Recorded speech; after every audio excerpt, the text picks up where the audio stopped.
question que m'a posée hier Steve.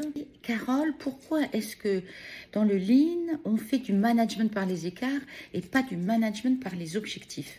Donc c'est ce que je vais essayer de faire. On va s'imaginer qu'on ait une performance, on est comme ça. Le management par les objectifs va dire, on veut aller là. Il y a un gap. Pour passer de là, ce que je sais faire à là, il va falloir que je trouve du coup d'autres choses. Je vais donc dans un état d'esprit, une logique de recherche de solutions nouvelles, de technologiques, des innovations plus coûteuses, qui en plus démoralisent le collaborateur. T'es là, il faut aller là. T'es là, il faut aller là.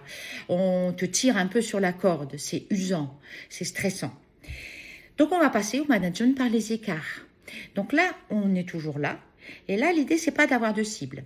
Donc on va voir qu'il faut une vision, de savoir où l'on veut aller dans ce monde. On va donc être là et on va être attentif à ce qu'on sait faire, à notre métier, à notre savoir-faire, à notre fierté.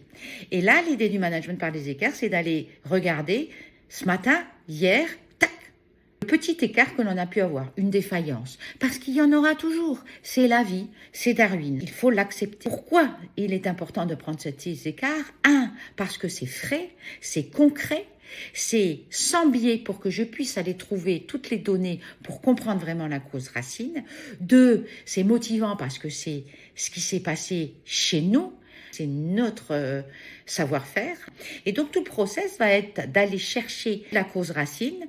Donc là, juste pour information, c'est une méthodologie de résolution de problèmes collectifs qu'il faut quand même acquérir. On va trouver cette cause racine et on va trouver des petites solutions, des petites innovations, des petites améliorations qui vont faire que, ma performance, je vais la retrouver et à 80%, je vais même l'améliorer.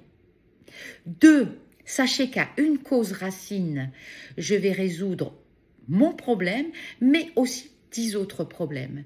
Donc, je vais résoudre ma performance et 3, 4, 5, 6 autres performances. Et si je continue comme ça va être ça, tac, j'améliore, tac, tac, tac, tac. On s'améliore, on performe, tout bonheur. Et pour l'entreprise et pour les collaborateurs. Donc, faites du Lean. Voilà, écoutez, j'espère que cette vidéo vous a éclairé un petit peu sur une autre façon de manager. Et écoutez, si vous ne me suivez pas, faites-le. Et je vais essayer de continuer à faire des vidéos. Et si vous avez des questions, si vous avez envie d'aller plus loin, n'hésitez pas à me contacter. Salut, salut!